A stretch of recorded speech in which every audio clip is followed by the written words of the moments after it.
From the National Newsroom of the Canadian Press, I'm Jason White. U.S. President Donald Trump's sweeping 25% tariffs on Canadian and Mexican goods will go into effect tomorrow. No room left for Mexico or for Canada. No, the tariffs, they're all set. They go into effect tomorrow. Canada has already said it has retaliatory tariffs ready to go in response to American tariffs, but it's not yet clear when they would take effect. Foreign Affairs Minister Melanie Joly argues the U.S. president may not be following his own executive order on tariffs. When President Trump is talking about imposing tariffs, it must be linked to what's going on at the border, because he has an executive order that is linked to the fact that there is a national security crisis.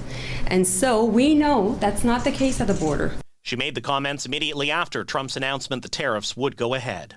Meanwhile, the U.S. Department of Commerce has announced plans to nearly triple existing tariffs on Canadian softwood lumber. That would bring total softwood levies to almost 27%, even before tomorrow's across-the-board tariffs.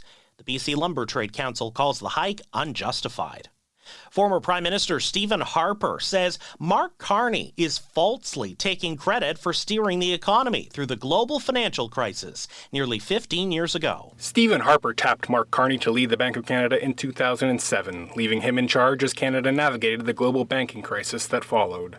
Now the frontrunner in the Liberal leadership race, Carney says he guided Canada through, quote, one of the most turbulent economic periods in modern history.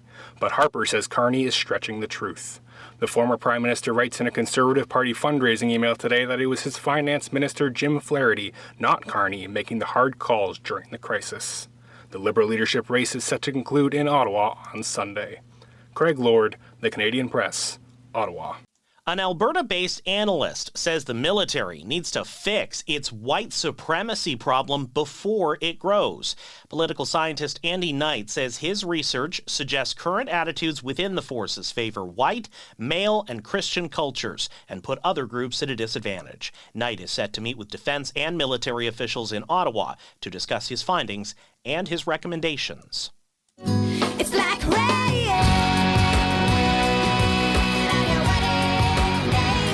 Ottawa's Alanis has announced plans to launch a limited residency in Las Vegas. It'll run for 8 performances on a scattering of dates that start October 15th at the Coliseum at Caesars Palace. That's the venue that was built for fellow Canadian Celine Dion's 2004 residency that ran for nearly 5 years. Public sales for all Morissette dates start Friday through Ticketmaster after numerous pre-sale tiers roll out through this week. This is the Canadian Press. In sports, the Toronto Maple Leafs look for their 6th win in a row as they host the San Jose Sharks. NHL action tonight also has Ottawa visiting Washington. Montreal hosts Buffalo. Anthony Santander drove in 3 runs, and fellow off-season addition Andres Jimenez drove in 2 as the Toronto Blue Jays beat the Detroit Tigers 13-3 in spring training in Lakeland, Florida.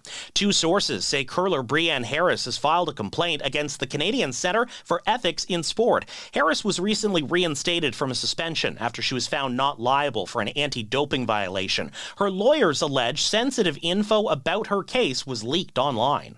Award-winning producer Boy Wonder has been named Canada Soccer's first national team's music ambassador. I'm on the pitch with them as well with the music that I'm going to bring. So it's a great feeling, and I'm super honored and proud to be a part of it. He's planning a World Cup-themed record with proceeds going to the Canadian Soccer Foundation. From the Canadian Press, I'm Jason White. Thanks for listening. Don't forget to follow and subscribe. For more of today's top stories, visit thecanadianpressnews.ca.